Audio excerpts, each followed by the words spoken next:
before your presence can be sustained in human interaction, go out into nature. Easier. And even out in nature, you have a choice now. You can meet the tree, you can perceive the tree through mental noise, in which case you hardly really perceive it, because immediately there is the mental concepts, or you can perceive the tree through stillness or presence. That is much easier than a human being to start with, because the tree exists in stillness itself. It's growing in stillness. It's even if you carefully, if you stay with a tree or a flower, see how still it is. But it's alive. It has its own intelligence, considerable intelligence. That beauty, only an aspect of the one intelligence, of course, manifesting as this form, but it's so still, it's even surrounded by stillness. It has no problems. That's why it's easier to be with a tree initially than to be with a human being.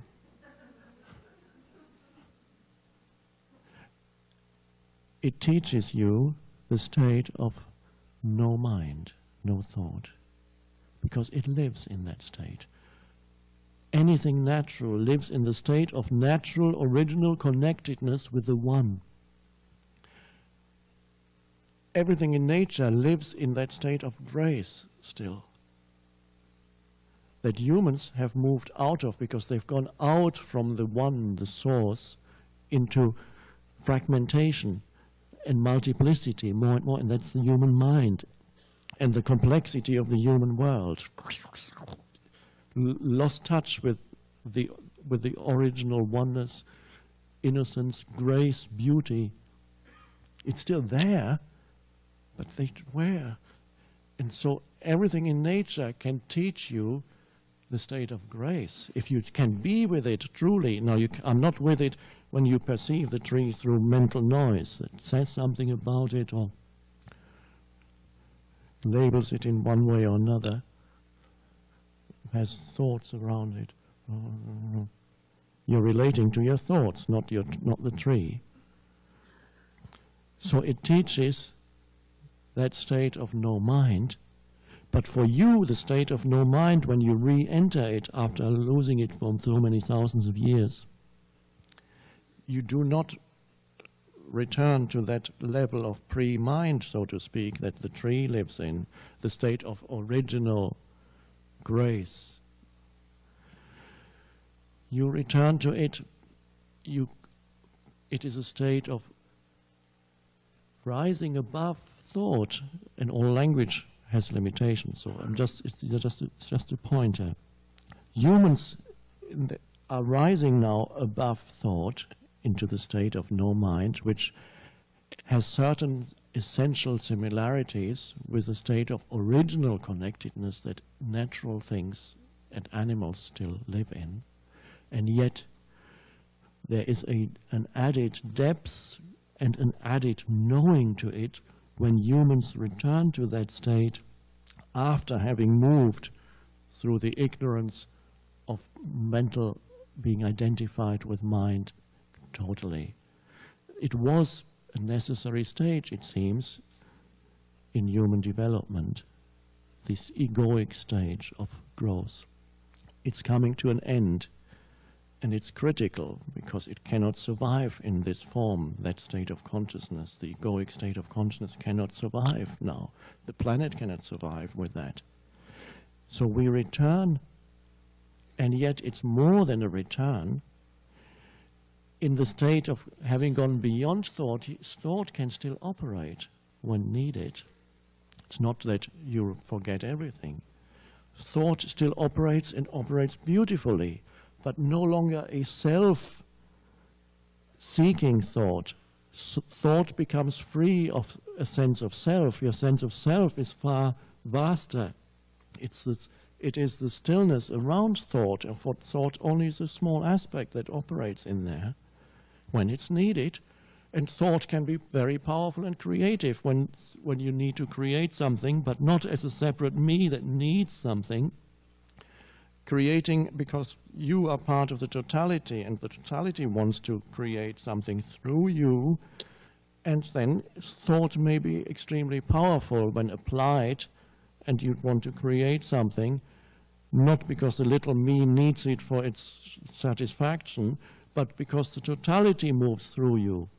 And it is then when humans will become able to manifest, to use a New Age expression, to manifest from within in ways that would now seem miraculous, because now, if they were able to do that now, they would create even greater havoc than they are doing already. Imagine little egos manifesting what they want. If people, to some extent, they are manifesting, of course, the external world, but manifesting in a more direct way. So if you needed something, it will immediately be there. It would be dreadful. But when humans become free of the illusory sense of self, and then power moves in also to manifest, but not as a separate me that needs something, as part of the whole, the totality, the one. So in that sense, thought of the mind can be a powerful way of manifesting something, but it won't be powerful until it becomes free of selfhood, free of the illusory sense of self in there. And so, then also it loses its problematic quality. The mind is no longer heavily problematic. So that happens. I rarely talk about those things because they happen naturally by themselves. Usually all I address is what is needed, pointers that are needed to become free of that. The rest happens. So no longer we are moving beyond being thought-based, mind-based entities. Beyond. And so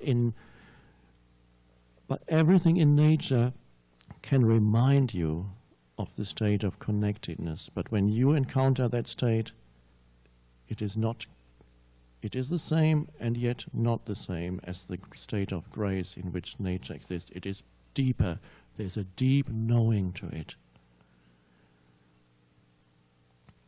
But use anything in nature and be with it. Anything can be a teacher if you just stay with it for a while. It could be a flower, a little plant, a tree.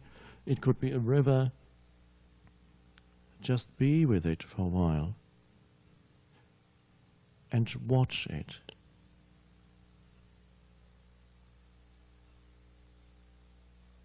And become aware of not only it, but also of the observing presence.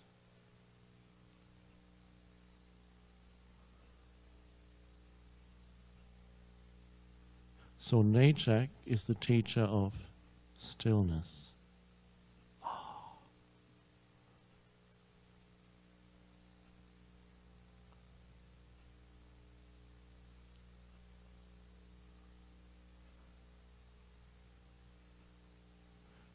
And that is your opportunity here, surrounded by beautiful nature.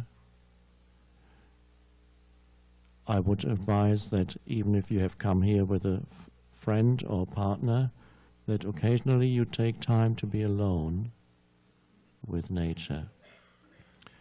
Maybe choose one tree, choose one flower, one plant, be with it for a while. Stand there or sit there.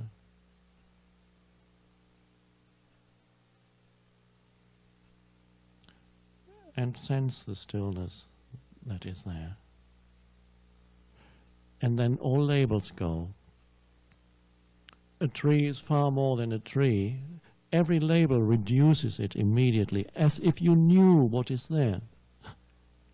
Every mental label gives you the illusion of knowledge. You don't know what that is. How could you know? It's a mystery, and it will remain a mystery. It is a beautiful being. The surface, it looks like a tree, perceived through the senses. But it is a mystery. Everything is a mystery. And it's only mental labels give you the illusion that you know. The moment you say, oh, that's a tree, what do you know? Nothing. It's just sounds coming out of your mouth.